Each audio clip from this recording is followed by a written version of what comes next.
Có thằng thai mùi. Bán là xô cái cho thấy đang thấy đấy.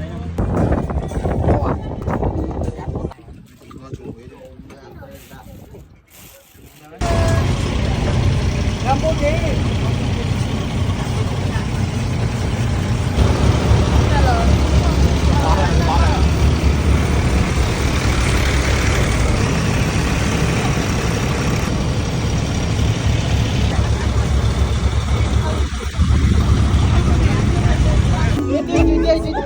Ô thôi, chào thằng mối.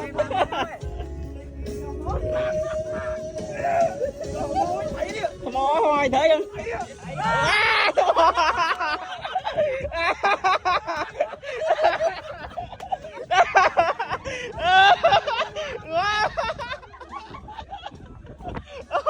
Ô, mà phật á, bà là bà thằng mối.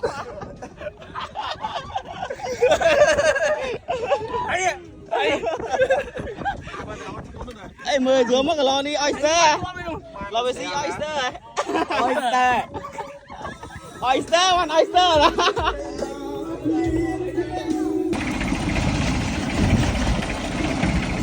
Quý bay.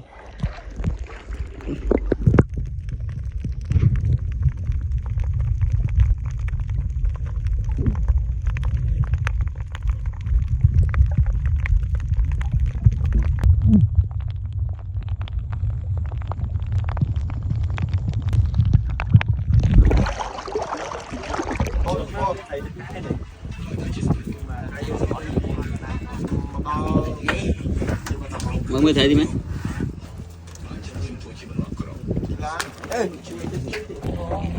Có thằng thai mùi. Bán là xô cái cho thấy đang thấy đấy.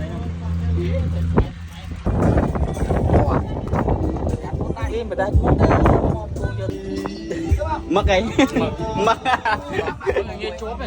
on VC này ta bắt VC với tao mà nhông chân đài mày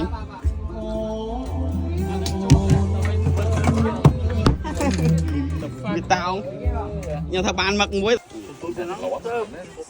nè càng nhiều tiền thư đi mà nữ với bài bài bài cả hai thật cái nó càng nhiều tiền thư đi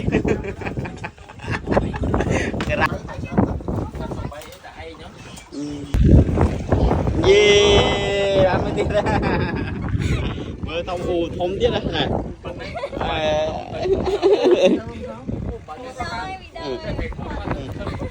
Đang tao cũng sao ba đấy.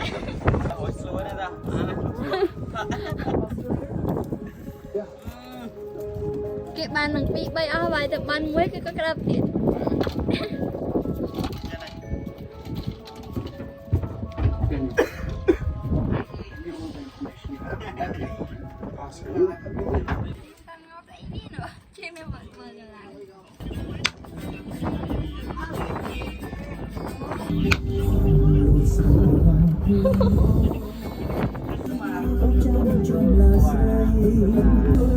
Tôi thấy à.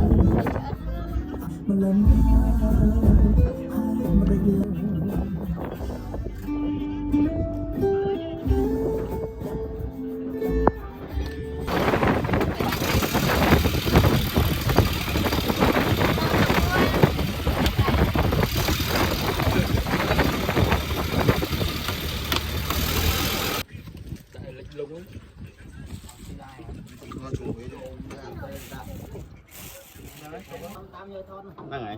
Block này. Cái số block trao.